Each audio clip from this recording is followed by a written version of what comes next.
आज हम पढ़ रहे हैं मुहावरे। मुहावरे क्या है? मुहावरे भाषा को प्रभावशाली तथा आकर्षक बनाने के लिए हम उनका प्रयोग करते हैं। किसका? मुहावरे या लोकोक्तियों का। अपनी भाषा को प्रभावशाली और रोचक बनाने के लिए हम इनका प्रयोग करते हैं। अब इनके प्रयोग में भाषा में कम से कम क्या होता है?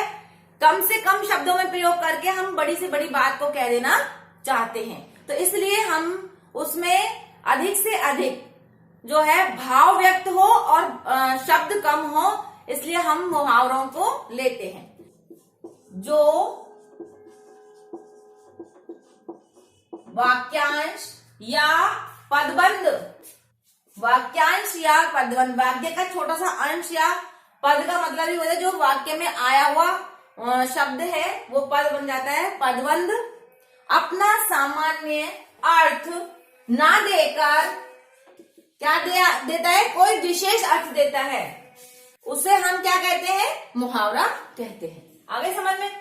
जब वो अपना सामान्य अर्थ नहीं देगा, मतलब कुछ और ही उसका एक विशेष अर्थ होगा, हम उसे मुहावरा कहते हैं। और मुहावरे का प्रयोग कहाँ होता है? मतलब ये स्वतंत्र नहीं होता कहीं भी, मतलब हम ये सोचे कि हर चीज इसका वाक्य में ही प्रयोग कर सकते हैं, ऐसा नहीं है कि उठाया स्वतंत्र रूप से हमने जो है मुहावरे का प्रयोग कर दिया। इसके प्रयोग से वाक्य रोचक और चमत्कारिक बन जाता है। मुहावरों का प्रयोग हम कब करते हैं वाक्यों में? जब हमें कोई चमत्कारिता लानी हो। जैसे मैं आपको उदाहरण के रूप में बताऊं, अक्ल पर पत्थर पड़ना। तुम्हारी तो हमें है ना डायरेक्ट उसे ये नहीं कहना तुम मूर्ख हो, तुम मूर्ख हो ये कहेंगे थोड़ा बुरा लगेगा। तुम्हारी तो अक्ल पे पत्थर पड़ गए हैं, तो हम उस बात को कैसे कह रहे हैं? मुहावरिक जो बनाकर कह रहे हैं, तो इसलिए उसे इतना बुरा नहीं लगेगा। जैसे हम उसको डायरेक्ट कह दें कि तुम तो गधे हो, नहीं, तुम्हारी अक्ल पर पत्थर पड़ गए हैं, अगर हमने ये बात कही तो उसे इतना बुरा नहीं लगेगा। अर्थ क्या है उसका? तुम्हारी अक्ल पे पत्थर पड़ गए हैं का मतलब बुद्धि नष्ट होना, बुद्धि नष्ट होना इसका अर्थ है। और हम उसे डायरेक्ट ना कहकर मुहावरे में कह रहे हैं, उससे उसे इतना बुरा भी नहीं लगेगा। तो अब हम कह रहे हैं अब वो गुस्सा हो गया कोई, तो क्या कहते हैं? आग बबूला हो गया वो, तो आग बबूला, बहुत ज्यादा गुस्सा हो जाना, आग बबूला होना। तो मुहावरों का अर्थ आप बहुत पहले से ही जानते हैं, ऐसी बात नहीं है कि मैं आज कुछ नया बता रही हूं आपको। तो मुहावरों का प्रयोग हम कहाँ करते हैं? जब हमें बात को डायरेक्ट ना कहकर उसे मतलब उस वे में कहना कि किसी को बुरा भी न लगे और उसमें एक चमत्कारिता भी आ जाए। ठीक है, तो ये तो हुए मुहावरे।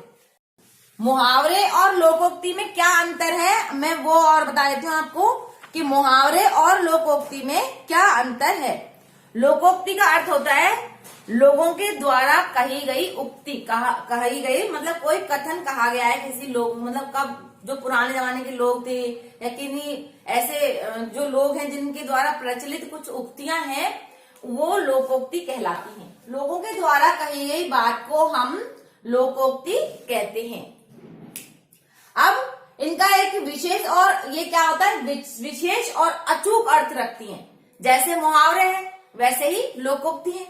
यह श्रोता के मन पर सीधा और गहरा प्रभाव डालती हैं। कैसा? सीधा और गहरा प्रभाव डालती हैं। लोकोक्ति का अर्थ लोगों के मानस और चिर सचित और उसकी अनुभूतियों का निचोड़ है।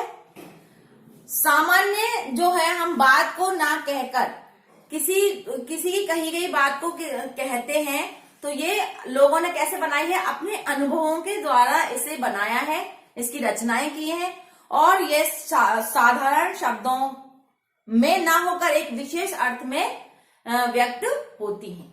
जैसे कुछ लोगों के जो हैं, जैसे आपने कहा कि मतलब हम किसी को कह रहे हैं कि दिखावा बहुत है, ज्ञानी तो कम है, दिखावा बहुत ज्यादा करता है, तो क्या कहेंगे? आज जल गगरी छलकत जाए। उसको डायरेक्ट नहीं कहेंगे कि तेरे अंदर बुद्धि कम है, तू दिखावा बहुत करता है, ऐसे कहेंगे तो बहुत बुरा लगेगा। फिर कहेंगे आज जल गगरी छलकत जाए, यानी ज्ञान तो कैसा है? अधूरा है और अपने आप को बहुत ज्यादा समझदार समझ रहा है। अब पछताए क्या, जब चिड़िया चुग गई खेत, जब बच्चे फेल हो गया या बच्चा असफल है किसी चीज में, तो हम कहेंगे हमने तब तो खूब कहा था पढ़िए पढ़िए, लेकिन आप नहीं माने, तो हम उस जगह पर कौन सी उक्ति कहेंगे कि अब पछताए होत क्या, जब चिड़िया चुग गई खेत। तो इस तरह की हमने क्यों कही उसको, कि जो समय पर कोई काम नहीं करता, समय निकल जाता है और उसके बाद सिर्फ पछतावा रहता है, तो उसके लिए हम उसे डायरेक्ट ना कहकर इस उक्ति के द्वारा हम उसे इस बात को अपना व्यक्त करते हैं। अब किसी को बहुत ज्यादा लाभ हो रहे हैं, मान लीजिए कोई दूध से भी कमा रहा है, दूध में पानी डाल रहा है, या उसका खोआ भी बेच रहा है, उसके खोए में से भी जो बच रहा है वो भी, मतलब उससे क्या है डबल ट्रिपल उसी कम कमाएगा। तो हम क्या कहते हैं, आम के आम गुठलियों के दाम, मतलब गुठलियों के भी दाम निकाल रहा है, इतनी कमाई। तो हम दोहरा लाभ होता है कहीं, तो हम क्या बोलते हैं, आम के आम गुठलियों के दाम। इस तरह से हम लोकोक्तियों का प्रयोग करते हैं। और अब आपके लिए एक प्रश्न है जो आप कमेंट बॉक्स पे उसका आंसर लिखेंगे। प्रश्न है, अयोग्य शासक होने पर उसमें जो अव्यवस्था हो उसके लिए हम कौन सी लोकोक्ति प्रयोग में लाएंगे। ध्यान से सुनिएगा, अयोग्य शासक होने पर अव्यवस्था है तो उसके लिए हम कौन सी लोकोक्ति प्रयोग में लाएंगे, जो कि आप अपने पाठ में भी पढ़ चुके हैं।